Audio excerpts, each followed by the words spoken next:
This is the current state of Destiny 2 PvP right now. We have hackers versus hackers inside Trials of Osiris. The first person you can see here is a Titan with speed hacks, invincibility, and infinite super, facing off against a warlock that has invincibility. And if you're wondering why the warlock that's cheating dies at the end of the clip, even though they have invincibility, I have no clue. Apparently he has the cheaper hacks. He's got the knockoff, the great value hacks. But just to clarify for anyone that might be wondering and thinking maybe it's some latency happening here, he's definitely a cheater. You can see his username here is Zombie Boss Killer. And when you pull up Zombie Boss Killer's trials report, you can actually see they're at a 3.19 KD with never having played Destiny 2 ever before in any previous season. So obviously they're cheating. The current state of cheating in Destiny 2 is potentially the worst it's ever been. Maybe even worse than Beyond Light, which is saying a lot if you actually played during the Beyond Light era. And largely to blame for that is because cheaters, even though they do get banned periodically, they have a really bad habit of just making new accounts or buying new accounts and getting back in game. This pattern makes it so that cheaters never actually leave Destiny 2. All they do is just get a new account. And so presumably when we do get a new cheater in the game or more cheaters in the game, we just have them in perpetuity. They're not going away, they're not leaving, they're not going anywhere, which makes the matter so much worse because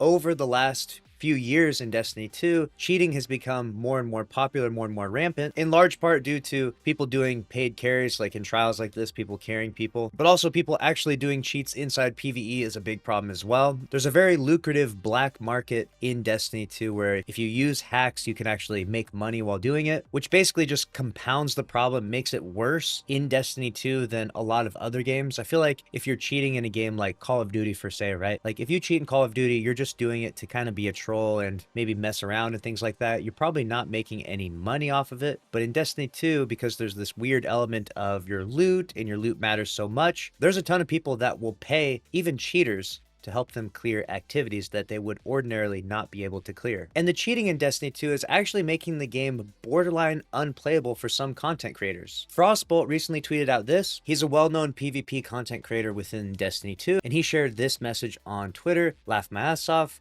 Game crashed by cheaters 6 times. He gets a 30-minute penalty, and then afterwards, he's load-in stuck in perma blank screen. And then he goes to saying, have a battle royale with lobby until I'm the last one. Still stuck alone, back out, 30-minute penalty again. Which, while this message can be a little bit difficult to decipher, I think he's just talking about playing tons of cheaters. They're booting him, and when you get booted, Bungie locks you out because they register it as you quitting a match, when in reality, the cheater booted you from the match. And as I mentioned before, this rampant cheating isn't exclusive to Destiny 2. Recently, Nadeshot, who's a prolific content creator in Call of Duty, tweeted out saying this, that Call of Duty has never been worse. He goes off on COD for constant cheating, hacking, and server issues that have plagued Warzone for days. He talks about how he logged in and played for 8 hours and there was a cheater in almost every single lobby that he was playing. So the problem isn't just exclusive to Destiny 2, it's just amplified a little more for Destiny 2 and Destiny 2 players due to the lucrative black market nature of paid carries. And Bungie, at this point in time, they don't respond to any of this. They've basically just thrown their hands up and said, you know, we surrender to the cheaters. BattlEye is completely ineffective at getting rid of these individuals. Various cheaters that actually actively cheat in the game have told me in a recent interview that I conducted that they have workarounds that allow them to never get banned, that BattlEye's systems have been so outdated since 2022. They have not received a ban since then, so 3 potential consecutive years of cheating without a ban is a pretty crazy time, right? And what this does is this emboldens the cheaters and builds a sort of like cheating culture within the game where people now in Destiny 2, they cheat in the game, they have friends that cheat, there's whole entire clans that cheat. It's getting to a really dark and disturbing time, and as I've mentioned many times in the past, this is why you don't really see me in Destiny 2 PvP anymore. I mostly like to play the PvE just so I can avoid these cheaters. It really ruins the fun of playing PvP, playing trials. But let me know what your experience has been like if you're playing Destiny 2 at all right now. Have you been matching cheaters inside trials, inside the Crucible? I'll be reading your comments down below as always, and make sure you're subscribed to my channel with notifications on. Smash the like button for me. I'll see you in the next one.